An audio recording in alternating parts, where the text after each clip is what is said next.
السلام عليكم ورحمة الله وبركاته. أحلى متابعين في الدنيا، يا رب تكونوا بخير. زي ما عودنا حضراتكم بالتكرار الأسبوعي اللي احنا بنقول فيه أخبار السوق وأخبار اللم وإيه العصافير اللي كانت مطلوبة في السوق النهاردة. بس قبل ما نقول أي حاجة، يا ريت كلنا نصلي على النبي في التعليقات، واللي ما اشتركش في القناة يشترك، واللي معملش لايك يعمل لايك علشان الفيديو ينتشر وأكتر من حد يشوفه. النهاردة زي ما حضراتكم شفتوا في أول الفيديو دي، العصافير كانت معايا النهاردة. وأنا نزلت بعتها الحمد لله وربنا رضاني منها، وكنت نازل من بدري جدا النهاردة. العصافير اللي كانت مطلوبة النهاردة، كل أنواع العصافير كانت مطلوبة، والتجار كانت كتير جدا النهاردة لحد الظهر. يعني لحد الساعة 11:30 كده التجار كانوا أي حد معاه أي حاجة كانوا بيوقفوه ويبصوا على الحاجة اللي معاه. بعد كده بعد الساعة 11:30 يعني قبل الظهر بحوالي نص ساعة أو ربع ساعة كان خلاص، كان الموضوع بتاع اللم اتوقف، والتجار ابتدت إيه خلاص يعني بطلت تلم، وكان التداول هو اللي شغال. النهارده كانوا بيلموا الاسترالي الزغاليل من 140 لحد 170 جنيه. كان الاسترالي الزغاليل الصغير من 140 ل170 جنيه على حسب الألوان أو الطفرات. يعني لو عصافير معاك لونها مثلا أزرق وشها جولدن، ده يتاخد منك الزغاليل بتاعتها مثلا ب160 170. الألبينو واللاتيني والكانيمينو كان برضو 160 170. العصافير العادية من 140 ل150 جنيه. العصافير الكبيرة النهاردة كان بتبتدي سعرها من 180 لحد 220 جنيه، أقصى حاجة 220. لو عصافير لاتين أو ألبينو برضه بتلموا 230 240 جنيه. النهاردة تركيبات الريمبو النهاردة ما كانش عليها إقبال، ولا الريمبو كان عليه إقبال، بس كانوا برضه بياخدوها بنفس أسعار الأسبوع اللي فات. كان تركيبات الريمبو برضه الكبيرة ب250 جنيه، والزغاليل بتاعتهم من 120 جنيه، 120 140 لحد 140 بتتلم مع الأسطورال العادي. تركيبات الريمبو بتتلم مع الأسطورال العادي اللي هو مش تركيبات. النهارده برضو الريمبو اللي هو الموف والسكاي بلو برضو بتلموا بسعر التركيبات برضو دي، يعني بتلموا ب250 جنيه 270 جنيه. بالنسبة للريمبو الكلير كان بتلم من أول 550 ل 600 جنيه. ده بالنسبة للكلير الكلير فايلوت. بالنسبة النهاردة للشيشة وكرك كانوا بيتلموا 250 جنيه، وكان عليهم اقبال زي الفلل. النهارده الفلل كان عليها اقبال من كل انواع التجار، كل التجار النهارده كانت بتلم الفلل. الشيشه والكرك برضو 250 270، ممكن توصل ل 300 جنيه. بالنسبه للزغاليل بتاعتهم معاك من 160 جنيه 170 جنيه. ده بالنسبه للزغاليل بتاعتهم، قص الزغاليل. بالنسبه للفلل النهارده كانت الفلل الفواتح بتبتدي معاك من 450 ل 500. ده الفلل الفواتح على حسب يعني التفتيحه بتاعتها وانواعها. الزغاليل بتاعتها كانت ب 350 جنيه، ممكن توصل ل 400. الفلل الاسونج والالبينو واللاتيني، كانت الاسونج واللاتيني كان عليهم اقبال كبير جدا النهارده، الحمد لله كان معايا قص. بالنسبه للكبير بتاعهم ابتدي معاك من 600 ل 650 جنيه، وفي التداول الاسونج ممكن يوصل ل 1000 جنيه، لان الاسونج بقى قليل في السوق. بالنسبة للاتيني العادي ب 650 650. ده بالنسبة للفولة العادية. الفولة الأسونج بتبتدي معاك من 650 700، ده بالنسبة لللم، وفي التداول أكتر من كده. بالنسبة للزغاليل بتاعتهم بتبتدي معاك من 450 ل 600 جنيه. أنا الحمد لله بعت الزغاليل النهاردة بسعر كويس اللي كانوا معايا. ده بالنسبة للأسترالي الفولل. بالنسبة للشكر برصاصي ما كانش هيلم النهاردة. بالنسبة للبلاك فيس ما كانش هيلم برضو النهاردة، بس أسعارهم البلاك فيس من 900 ل 1200. البلاك وينج بتبتدي معاك من 450 ل 500 جنيه. بالنسبة اسمه ايه ده، الرز النهارده الرز كان عليه لم جامد أوي النهارده، كان معظم الشيرات فيها رز.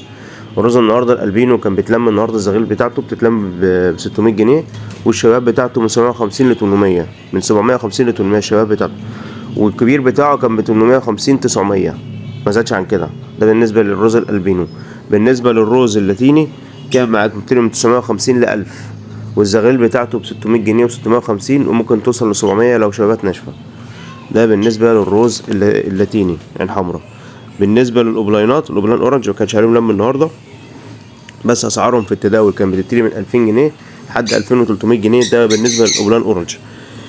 الاوبلاين ريد نفس الكلام.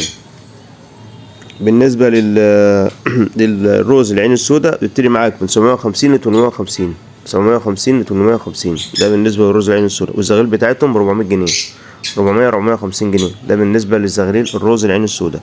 الفشر ما كانش موجود النهارده في السوق، وما كان قليل قوي، يعني قليل جدا جدا ما تلاقي حد معاه فشر. انما بالنسبه للمحل اللي انا مصوره ده النهارده موجود في نص السوق جنب قهوه سكر كده، بس ده في النص. كان فيها النهارده فشر، وكان فيها فشر اخضرات، وفيها فشر الوان جميله بصراحه النهارده، بس ما سالتوش على الاسعار. ده محل عادي يعني. بالنسبه للفشر الفشر اللي هو الالبينو واللاتيني، دول مش موجودين في السوق، ما اشوفهمش اصلا في السوق خالص.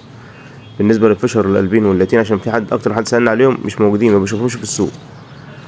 الكوكتيل النهارده كان عليه لم وكان عليه اقبال. بالنسبه للكوكتيل اللاتيني كان عليه لم النهارده، الكبير والصغير. الكبير كان النهارده معاك بالتالي، كان التاجر يقول لك 1050 1100 1150، ما بيزيدش عن 1150. بالنسبه للتداول بيبتدي معاك من 1200 ل 1300، ده بالنسبه للتداول. بالنسبه للزغاليل بتاعته، انا كان معايا زغاليل النهارده اسعارهم كويسه. الزغاليل بتاعت الكوكتيل اللاتيني النهارده تبتدي معاك من 750 ل 800 جنيه ل 850 جنيه. الشبابات من 800 ل 900، شبابات الكوكتيل اللاتيني من 800 ل 900. ده بالنسبه لشبابات الكوكتيل اللاتيني. بالنسبه للحبش النهارده، الكبير كان بيتلم ب 650 وممكن يوصل ل 700. ده بالنسبه لللم لو ذكور بس، لو ذكر وانثى ب 600 و 650. بالنسبه للشباب بيبتدي معاك من 450 ل 500. ده بالنسبه للحبشي.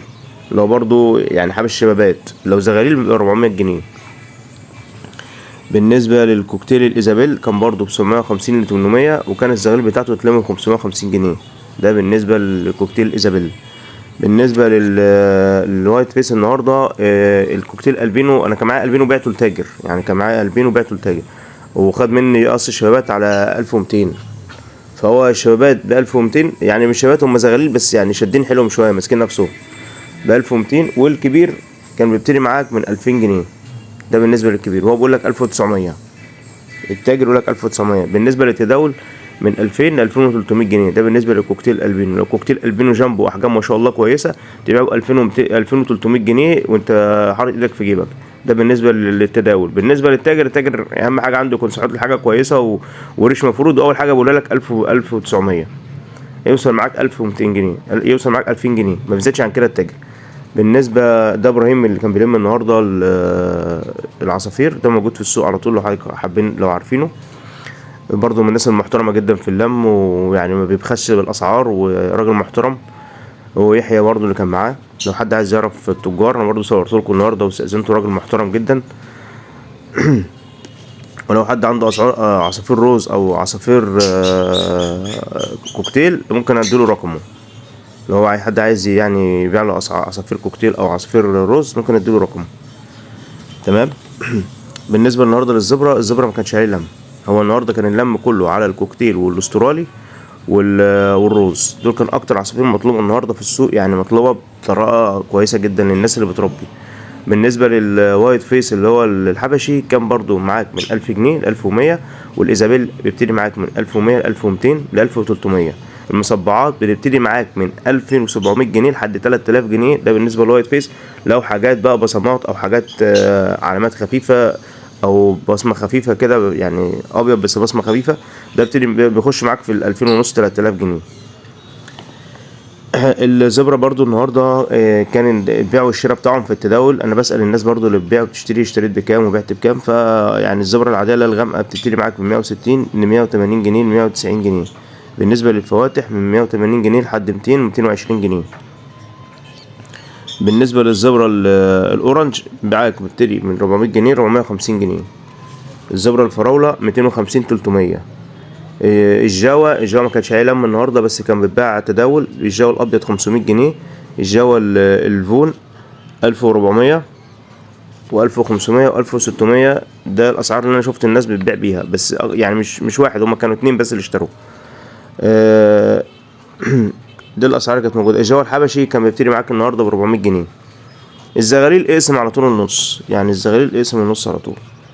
الكناري النهارده كانت مش عايله من النهارده، بس كان بيبتدي الاسعار بتاعته من 900 ل 1100 1200 جنيه. ده بالنسبه للكناري في اللم في التداول، بس ما كانش عايله لم.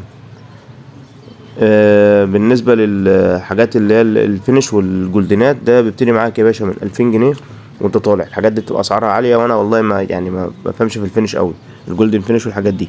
والحسون يعني ما بشوفش حد بيبيعه في السوق كتير، بس اسعاره زي ما بيبتدي معاك يعني الجوز بيبتدي ب 600 جنيه، ده الحسون. هقول لكم دلوقتي الاسعار بتاعه الاكل. اسعار الفدارس يا جماعه 60 جنيه، فدارس كويسه. ده البلكم البلدي النضيف مفيهوش تراب. ده البلكم العادي 23. ودي الدنيبه بلدي 7 جنيه، ودنيبه رومي ب10. ده اكل العصافير يا جماعه في نص السوق هنا. تمام.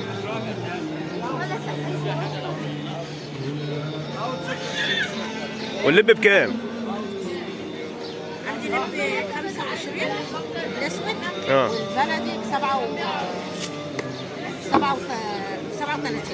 37. 37 اللب البلدي، و25 اللب الليش.